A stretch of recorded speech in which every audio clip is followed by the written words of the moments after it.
विद्यार्थी मित्रांनो, सह्याद्री ट्युटोरियल्स मध्ये तुमचं स्वागत आहे. शेवटी आता रजिस्ट्रेशन कधीपासून सुरू होणार आहे त्याची एक टेंटेटिव्ह डेट्स आपल्याला मिळालेले आहेत. 10 जुलै पासून सुरू होणार आहे. पण रजिस्ट्रेशन म्हणजे नक्की करायचंय काय हे तुम्हाला माहिती आहे ना? ऍक्च्युअली तुम्हाला काय करायचंय माहितीये का? की एक लक्षात घ्या. आता यावर्षी नवीन एक शब्द आहे स्क्रुटनी सेंटर, बरोबर आहे? मग या स्क्रुटनी सेंटर वरती जाऊन तुम्हाला तुमचे डॉक्युमेंट्स सबमिट करायचे आहेत.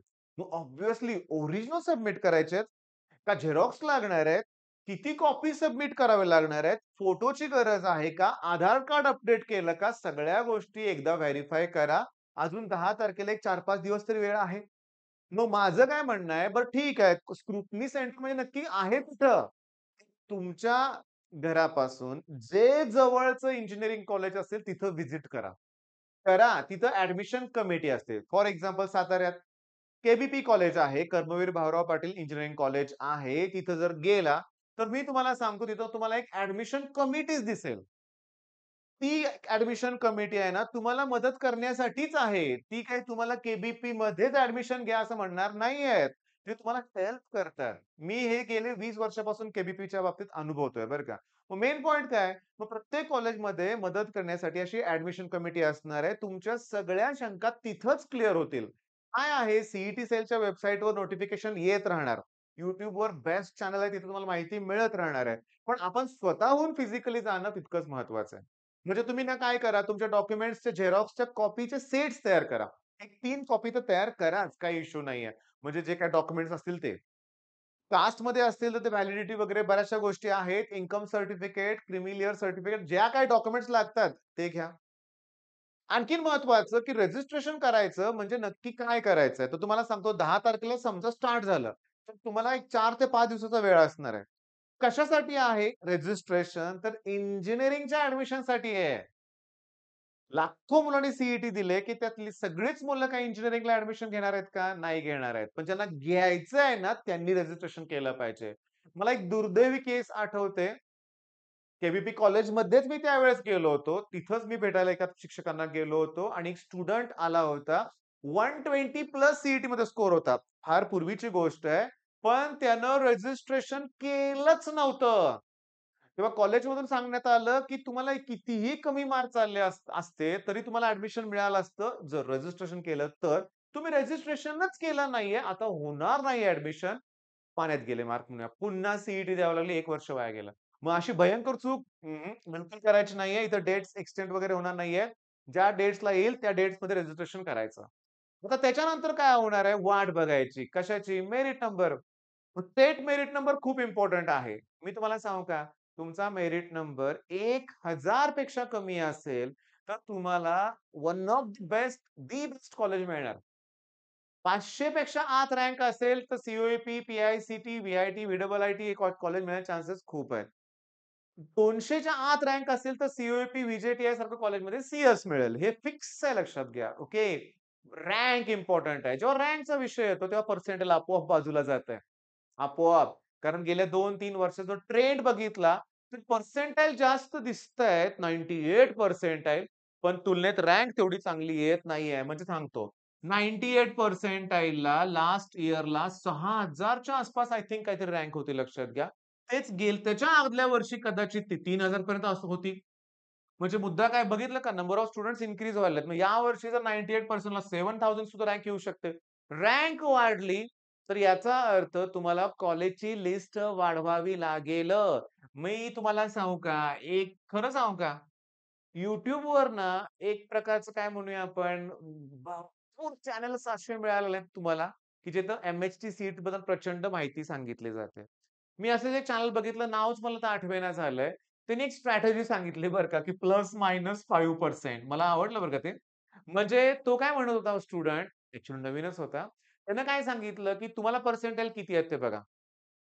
त्याच्यापेक्षा हायर 5% चे कॉलेज तुमच्या लिस्टमध्ये घ्या आणि लोअर 5% घ्या. तर मी तर म्हणेन हे पण थोडंसं प्लस मायनस थोडंसं इन्क्रीज करा. कारण मी तुम्हाला सांगितलं ना, की पर्सेंटाइल आणि रँकमध्ये थोडासा डिफरन्स होतोय. मग तो विचारात घेतलाच पाहिजे. बरं आता यावर्षी आणखीन एक तुम्हाला सांगतो. आता विषय निघाला थोडंसं गप्पा मारतोय आपण तर. काय रे मी तुम्हाला सांगतो, की आता इथं कसं आहे बरं का, की एका मुलाचा मला कॉल आला होता आणि मी सहज विचारलं, "घरात तुझ्यापेक्षा मोठं कोण आहे?" तर तो म्हणला, "बहीण कमेन्स कॉलेजमध्ये आहे." मी म्हटलं, "अरे वाह! बेस्ट कॉलेज आहे पुण्यातलं ते." तर तो म्हणला, "सर पुण्यात नाही, नागपूरमध्ये." हे मला माहितीच नव्हतं लक्षात घ्या. म्हणजे नागपूरमध्ये कमेन्स कॉलेज आहे हे मला माहीत नव्हतं. आता तुम्हाला माहीत असेल तर नक्की कन्फर्म करा. पण तो म्हणला बहीण तिथंच शिकते. दुसरी महत्त्वाची गोष्ट रामदेव बाबा कॉलेज नागपूरचं बेस्ट आहे. आम्हाला माहितीच नाहीये. म्हणजे तो जो भाग आहे ना विदर्भ, मराठवाडा तिकडचा भाग आहे. तिकडे सुद्धा बेस्ट कॉलेजेस आहेत. त्या मुलांना तिथल्या भागातल्या मुलांना ती कॉलेज बेस्ट आहेत. पण मला माहीत नाहीयेत. मग अशा बऱ्याचशा गोष्टी आहेत. मग पहिली गोष्ट ना अशी एक लिस्ट मिळवा ज्यात सगळ्या कॉलेजची नावं असतील. हां. आता होतंय काय, मला अशी मुलं खूप आवडतात बरं का. एका मुलाशी मी बोललो बरं का. तो काय म्हणला माहिती का मला? तो म्हणला, "सर कुठलं पण कॉलेज मिळू दे. मला कुठेही जायची तयारी आहे माझी. कुठलंही कॉलेज मिळू दे. Best, best." नाही, बरेच जण काय करतायत, की घराशेजारचं बघतात, सोयीचं बघतात. बरोबर आहे, तेही काही चुकीचं नाहीये. पण अशी मुलं बेस्ट आहेत. कुठेही जायची तयारी असली पाहिजे. बरं, आता जनरली बरं का, मग आमच्या पुणे भागातल्या मुलांचं ऑप्शन फॉर्म भरताना पहिले 2 कॉलेजची नावं ही असतात. एक तर व्ही-जे-टी-आय नाहीतर सी-ओ-ई-पी बरोबर आहे? 3 नंबरला कॉलेज असतं कुठलं पी-आय-सी-टी. ओके. 4 नंबरला व्ही-आय-टी नंतर पी-सी-सी-ओ-ई आणि नंतर व्ही-डबल-आय-टी असा एक क्रम फिक्स होता. ओके. तर मुद्दा असा आहे, गेल्या काही दिवसात ही 2 कॉलेजेस मर्ज झालेत अशी न्यूज आली.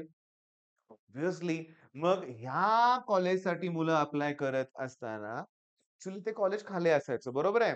आता काय झालं, की तुम्हाला हे दिसणारच नाहीये ऑप्शन फॉर्म भरताना. त्यामुळे तुम्हाला व्ही-आय-टीच अप्लाय करावं लागणार आहे. त्याच्यामुळे काय होणार आहे, ऑब्व्हियसली इथलं मेरिट तुम्हाला ह्या कॉलेजपेक्षा थोडंसं हायर लेव्हलला दिसणार आहे. मग याचा फायदा झाला का तोटा? तर ऑब्व्हियसली काहीही फरक पडणार नाहीये. फरक काय आहे मी तुम्हाला क्लिअरली सांगतो. ॲक्चुअली व्ही-आय-टीला ॲडमिशन घेताना तो स्टुडंट नक्की फीचा विचार करतो. आपण ओपन कॅन्डिडेटचाच विचार करूया. व्ही-आय-टी पाहिजे ना तुम्हाला तर ऑब्व्हियसली सी पाहिजे असेल तर 99 प्लस पर्सेंटाइल पाहिजेत बरं का. ओके म्हणजे पहिल्या राउंडमध्ये मिळेल तुम्हाला. मग माझं काय म्हणणं आहे, की ओपन कॅन्डिडेट असे पण विचार करतात, हे पी-सी-सी-ओला खाली घालवण्यासाठी ही मूव्ह केली असेल असं म्हणलं, ते मला काही बरोबर वाटत नाही. त्यांचे काही कारणं असतील. नेक्स्ट 1-2 वर्षात कदाचित ऑटोनॉमस होतील किंवा ॲडमिशन प्रोसेस ते वेगळे करतील. ओके. कारण व्ही-आय-टी एक वेगळं नाव आहे. तिथे ॲडमिशन्स होत आहेत. पण मुद्दा असा आहे, की मी बघितलंय, की 99 प्लस पर्सेंटाइल असणारा मुलगा व्ही-आय-टीच्या फीचा विचार करतो बरं का. व्ही-आय-टीला एवढी फी भरण्यापेक्षा जर त्याच मार्कावर मला पी-सी-सी-ओ-मध्ये टी-एफ-डब्ल्यू-एस मिळत असेल तर काय वाईट आहे? काय प्रॉब्लेम आहे? सांगतो घेतात मुलं. तेव्हा ऑप्शन फॉर्म भरताना याचा काही परिणाम होणार नाही. ही एक गोष्ट मला तुम्हाला सांगायची होती. मुद्दा असा आहे, की टी-एफ-डब्ल्यू-एस थ्रू जर ॲडमिशन होत असेल, तुमचं उत्पन्न 8,00,000 पेक्षा कमी असेल, तर नॉन काय ते कुठलं certificate non creamy layer certificate असेल तुमच्याकडं, तर हे नॉन क्रिमी लेयर सर्टिफिकेट बरं का. मी तुम्हाला सांगतो, मी एक YouTube चॅनल बघितलं. तर मुलांचा प्रश्न होता, की "सर हे नॉन क्रिमी लेयर सर्टिफिकेट म्हणजे काय?" तर त्या सरांनी काय सांगितलं माहितीये का, की ते सर्टिफिकेट तुम्हाला पोलिस स्टेशनमध्ये जाऊन घ्यावं लागेल. त्यांना वाटलं ते नॉन क्रिमिनल सर्टिफिकेट. क्रिमिनल नाही, क्रिमी लेयर. ते इन्कमशी रिलेटेड आहे. मग ॲक्चुअली सांगू का मग, या गोष्टी आहेत आणि हो, आणखीन अडचण येणार आहे ऑप्शन फॉर्म भरताना खूप. पण ते ॲन्सर सोल्युशन तुम्ही शोधायचे आहेत. म्हणजे काय? आता व्ही-जे-टी आणि सी-ओ-ई-पी, पी-आय-सी-टी. मी तुम्हाला सांगू का? एक काम करूया. हे सगळं मी हे करतो आणि एक काम करूया तुमच्या मते आपण 3 कॉलेजेसना आपण हे करूया. बरं याच्यावर सेपरेट व्हिडिओ करूया बरं का नंतर आपण. सेपरेट. पण गरजेचं आहे 2 मिनिटात आता चाललंय तर सांगतो. टियर 1 स्पेलिंग आता टियर 2 आणि टियर 3 ओके. याच्यामध्ये एकदम टॉपचे कॉलेजेस येतायत, बेस्ट कॉलेजेस येतायत. कुठले? व्ही-जे-टी-आय, सी-ओ-ई-पी, सरदार पटेल, वालचंद, व्ही-आय-टी, व्ही-डबल-आय-टी, पी-सी-सी-ओ पर्यंत.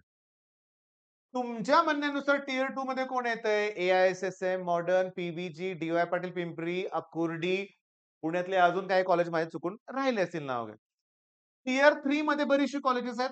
मला कुठल्या कॉलेजला टियर 3 म्हणायचं नाहीये लक्षात घ्या. पण तुमच्या म्हणण्यानुसार ही पुण्यातली आता जी टॉपची कॉलेजेस सोडली, तर बाकीची टियर 3 मध्ये येतायत. मग आता तुमचे पर्सेंटाइल समजा आहेत 96 म्हणूया आपण. ओके. आता 96 ला हे हा ऑप्शन तर नाही येणार. सोडून द्या. ओपन कॅन्डिडेटचा विचार करतोय आपण. टियर 2 मध्ये आता मात्र सगळ्याच कॉलेजेसमध्ये पॉसिबिलिटी थोडी-थोडी आहे. पण मनात धकधक आहेच. मग त्यावेळेस तुम्हाला सीएसच्या ऐवजी आय-टी घ्यावं लागेल, एआय, डाटा सायन्स घ्यावा लागेल. मग त्यावेळेस माझं आणखीन एक म्हणणं आहे, की जर तुम्हाला टियर 2 मध्ये ओके, जर कुठलंही कॉलेज मिळत असेल, तर तुम्ही घेणार मला माहिती आहे. घेणारं. पण समजा तुमचं पर्सेंटाइल 98 असेल, तर कदाचित या टॉपच्या कॉलेजमध्ये तुम्हाला ई मिळेल. मग काय करणार? घेणार का? हा मुद्दा याचं उत्तर तुम्ही शोधायचंय. तुम्ही कॉलेजेसना व्हिजिट द्या, सीनियरशी बोला. हे केलं पाहिजे अगोदर. नसेल तर अजून वेळ आहे 10-15 दिवसात. व्हिजिट करा. आणि आता कॉलेजेसना सुट्टी आहे आणि आता कॉलेजेस सुरू पण होतील. तुम्हाला सीनियर्स भेटतील मग. मुद्दा कसा आहे? या प्रश्नांची उत्तरं मी तुम्हाला देईन. ओके, त्याच्यावर सेपरेटली व्हिडिओ बनवेन. पण अलर्ट राहावा. रजिस्ट्रेशन चुकवू नका. ओके आणि कॅप राउंड 1 नंतर डिसाईड करा, की यावर्षी ड्रॉप घ्यायचाय का? ओके. कॅप राउंड 1-2 मध्ये तुम्हाला बऱ्यापैकी अंदाज येणार आहे, की काय करायचंय ते. मनासारखं कॉलेज मिळालं, ठीक तुम्ही खुश आहात. तिथं गेल्यावर तुमच्या लक्षात आलं, काही हरकत नाही, मी एक्सेप्ट करेन, करा. नाही, तर आयुष्यभर रिग्रेट करत बसायचं नाहीये. ड्रॉपला माझा पाठिंबा नक्कीच आहे. ओके. कारण रिझल्ट मिळवलेत मुलांनी म्हणून बोलतोय मी. ठीक आहे मग. All the best. धन्यवाद.